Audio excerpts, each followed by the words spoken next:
Hello student, आप सभी का हमारे चैनल माउसा एक्सीलेंट कोचिंग सेंटर में स्वागत है। आज हम लोग पढ़ेंगे क्लास 10 का दूसरा टॉपिक प्रकाश का अपवर्तन, रिफ्लेक्शन ऑफ लाइट। इससे पहले हम लोग पढ़ चुके हैं प्रकाश का परावर्तन, रिफ्लेक्शन ऑफ लाइट। उसमें क्या होता है, एक समतल दर्पण होगा या कोई भी एक चिकनी सतह होगी, लेकिन इसमें प्रकाश के अपवर्तन में हम लोग को दो माध्यम होगा।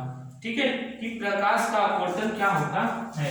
तो देखिए, एक हम ऐसे रेखा खींचेंगे, जैसे यदि हम लोग का यह हाथ है तो ऊपर वाला हम कर सकते हैं पहला माध्यम, नीचे वाला दूसरा।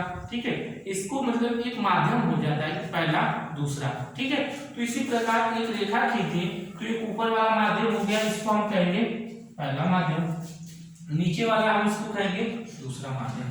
अब इस एक रेखा पर हम क्या करते हैं, जिसको दो माध्यम में बांट रहे हैं, पहला दूसरा, इस पे हम एक अभिलंब डाल देते हैं। क्या कर लेते हैं, अभिलंब।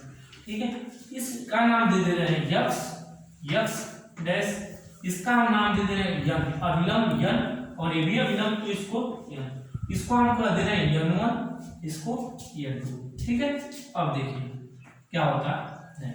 तो आपका जो पहला माध्यम होता है इसको हम लोग कहते हैं विरल माध्यम, विरल माध्यम, विरल माध्यम। जो दूसरा वाला होता है इसका नाम, इसको कहते हैं सघन माध्यम। क्या होता है, सघन माध्यम। तो इसमें हम लोग पहले जान जाते हैं कि विरल माध्यम क्या होता है, सघन माध्यम क्या होता है। ठीक है, तो जो विरल माध्यम होता है इसमें एक दूसरे से हम तुलना करते हैं कि जो विरल माध्यम के कण होंगे वो सघन माध्यम की अपेक्षा दूर दूर होंगे, उसे हम कहेंगे विरल माध्यम। सघन माध्यम किसे कहेंगे, तो जो सघन माध्यम होगा उसके कण विरल माध्यम की अपेक्षा पास पास होते हैं। जैसे देखिए, इनके हम कण क्या ऐसे दूर दूर कण बना दे रहे हैं कि ये जो पहला है विरल माध्यम, उसके कण क्या होते हैं, दूर दूर होते हैं। ठीक है, और अब इनके अपेक्षा सघन माध्यम के कण क्या होंगे, पास पास हम बना दे रहे हैं इसे। ठीक है, ये क्या है, पास पास है। ये जो पूरा होगा नीचे वाला, ये पूरा हम लोग का विरल माध्यम होगा, सघन माध्यम होगा। जो ऊपर वाला होगा वो पूरा होगा विरल माध्यम। देखिए देखिए, तो ये आपका विरल माध्यम, ये आपका सघन माध्यम हो गया। ठीक है, जैसे में विरल माध्यम क्या हो जाएगा आपका वायु, या इसको हम लोग हवा कह सकते हैं, हम लोग का हवा। ठीक है, उसके बाद जो नीचे वाला होगा इसको हम लोग कहेंगे कांच, कांच मतलब शीशा, या इसको हम लोग पानी, वाटर भी कह सकते हैं। तो जो वायु होता है, वायु के कण एक दूसरे क्या होते हैं, दूर दूर होते हैं। इसके अपेक्षा जो कांच होते हैं इनके कण एक दूसरे के क्या होते हैं, पास पास होते हैं। चलिए, तो विरल माध्यम किसे कहते हैं, तो विरल माध्यम वो होता है जिसके कण सघन माध्यम, क्या होता है, सघन माध्यम के अपेक्षा दूर दूर होते हैं, उसे हम लोग कहते हैं विरल माध्यम। सघन माध्यम क्या होगा, तो सघन माध्यम वो होता है जिसके कण विरल माध्यम की अपेक्षा पास पास होते हैं, उसी को हम क्या कहेंगे, सघन माध्यम। इसमें एक दूसरे से क्या करते हैं, तुलना करते हैं। अब देखिए, हम लोग को प्रकाश का अपवर्तन, रिफ्लेक्शन ऑफ लाइट, कि प्रकाश का अपवर्तन क्या होता है। देखिए, जब प्रकाश की किरण, ये आपका पहला माध्यम है, देखिए ये आपका पहला माध्यम, जब ऐसे सीधा रहेगा तो रेखा, जब इससे हम करेंगे तो इसको कहेंगे किरण।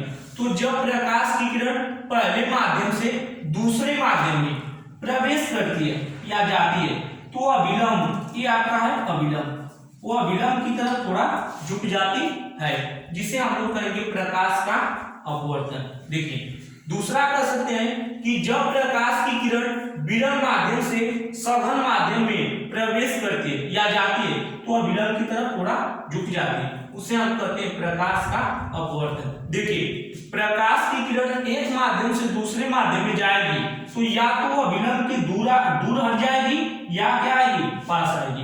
तो आपको ये समझना है कब दूर हटती है, कब पास आती है, दोनों ही प्रक्रिया में हम लोग प्रकाश का उसे अपवर्तन ही कहेंगे। देखिए, तो जब विरल माध्यम से प्रकाश की किरण जाएगी सघन माध्यम में, वो अभिलंब की तरफ आएगी, क्या होगी, अभिलंब की तरफ थोड़ा झुकेगी। वही यदि वो सघन माध्यम से जब विरल माध्यम में जाएगी तो अभिलंब से दूर हटेगी, तो उस क्रिया को भी, उस प्रक्रिया को भी हम लोग प्रकाश का परावर्तन भी कहेंगे। देखिए क्या होगा, पहला कि जब प्रकाश की किरण पहले माध्यम से दूसरे माध्यम में प्रवेश करती है तो अभिलंब की तरफ थोड़ा झुक जाएगी, उसे हम लोग कहेंगे प्रकाश का अपवर्तन। दूसरी डिफिनेशन कर सकते हैं, जब प्रकाश की किरण विरल माध्यम से सघन माध्यम में प्रवेश करती है तो अभिलंब की तरफ थोड़ा झुक जाती है, उसे भी हम लोग प्रकाश का अपवर्तन कहेंगे।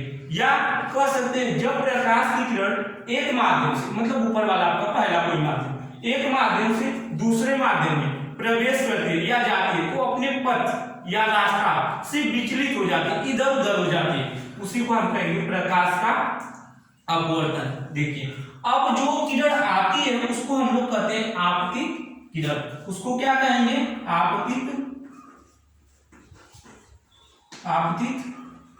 किरण, उसको क्या कहेंगे, आपतित किरण। अब देखिए आपका ये अभिलंब है, ये आपतित किरण, अभिलंब और आपतित किरण की जो बीच कोण बनता है उसको स्मॉल आई से दर्शाते हैं, इसको कहते हैं आपतन कोण, इसको कहते हैं आपतन कोण, क्या कहते हैं, आपतन कोण। अब देखिए जो पहले माध्यम से दूसरे माध्यम में जाती है, यहाँ पर भी ये अभिलंब है, तो इनके बीच जो कोण बनता है उसको स्मॉल आर से दर्शाते हैं, इसको कहते हैं अपवर्तन कोण, अपवर्तन कोण, ये आपका होता है अपवर्तन कोण। अब देखिए ये जो दूसरे माध्यम में किरण जाती है इसको कहते हैं अपवर्तित किरण,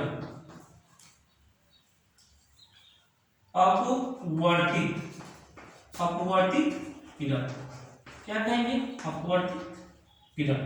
ठीक है, तो अब देखिए आपका जो प्रकाश का परावर्तन किसे कहते हैं, तो जब प्रकाश की किरण एक माध्यम से दूसरे माध्यम में प्रवेश करती है तो अपने पथ से, रास्ते से विचलित हो जाती है, इधर उधर हो जाती है, उसे प्रकाश का अपवर्तन कहते हैं। या कह सकते हैं एक माध्यम से दूसरे माध्यम में जाती है, मतलब पहले माध्यम से दूसरे में जाती है तो अभिलंब की तरफ थोड़ा झुक जाती है, उसे प्रकाश का अपवर्तन कहते हैं। तो प्रकाश का अपवर्तन क्लियर है। अब आपका पूछता है कि प्रकाश के अपवर्तन के कितने नियम होते हैं। ठीक है, प्रकाश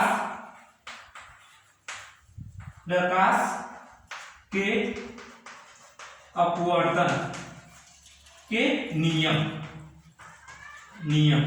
कि प्रकाश के अपवर्तन के यदि कितने नियम होते हैं, तो प्रकाश के अपवर्तन के दो नियम होते हैं। पहला नियम कि ये जो किरण आ रही है आपतित किरण, और ये जो बीच में है अभिलंब, ये क्या है, अभिलंब।